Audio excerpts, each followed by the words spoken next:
Hi, welcome back to my YouTube channel. Today we're doing a sit down video, as you can see, and I wanted to touch on this topic that comes up pretty regularly when I'm talking to people, but I've never actually delved into the topic itself fully, and it's how to navigate life as a multi-passionate creative.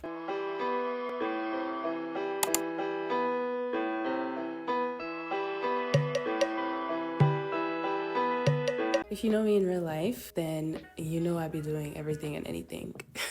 I'm gonna insert everything that I've ever done that I can think of on the spot because guaranteed there's stuff that I'm gonna forget. Yeah, this is them.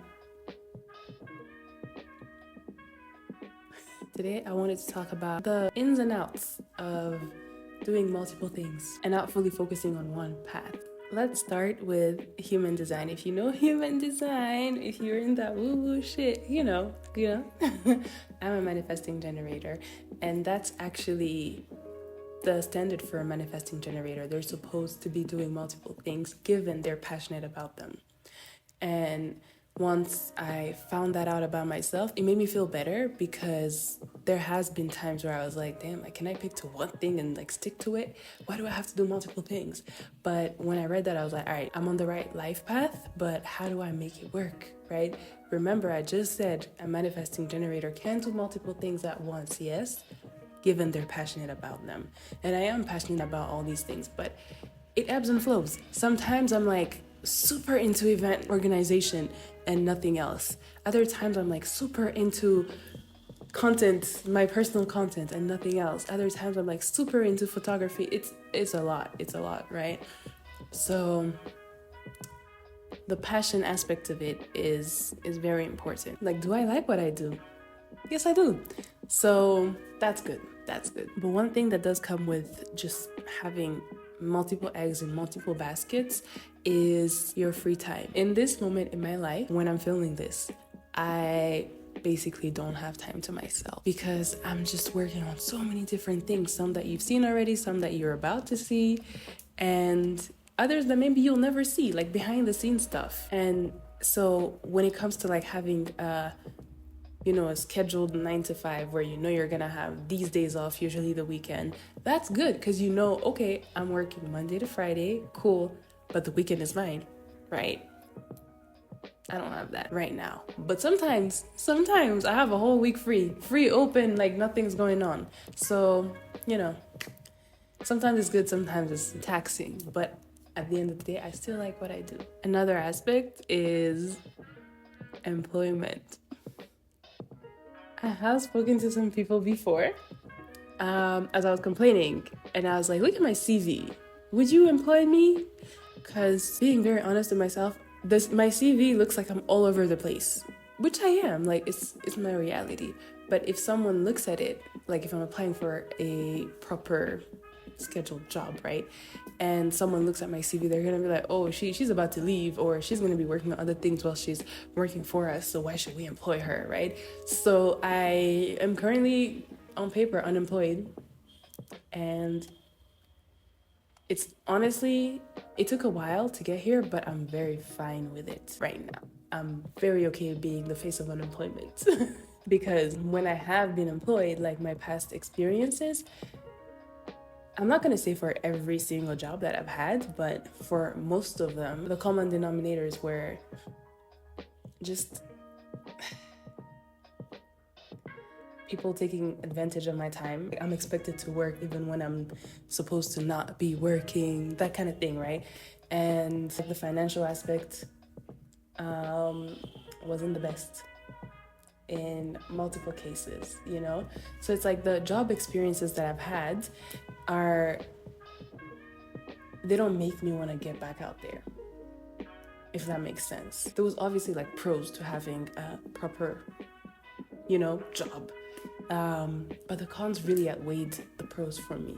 So that's why I'm right now, I'm very okay being unemployed. That might change, but as of now, I'm fine.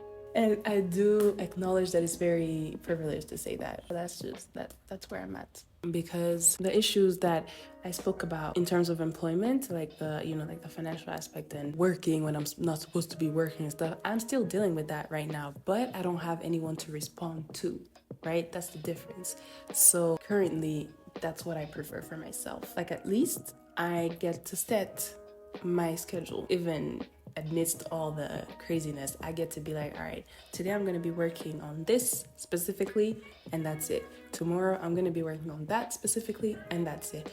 And there's like no strings attached, right? Which brings me to my next point. There is freedom in being a multi-passionate creative that sets your own schedules. There's freedom in it. I used to at some point feel like if I'm not working, then ndiko marichi, and I removed that from my my train of thoughts, because like it got to the point where even after I was done with the project, I felt like, ooh, I need to hop on the next one and not really take time to settle down, chill, and enjoy the fruits of my labor. But now that I'm on the other side of that, thank goodness, I'm finding the freedom in what I do.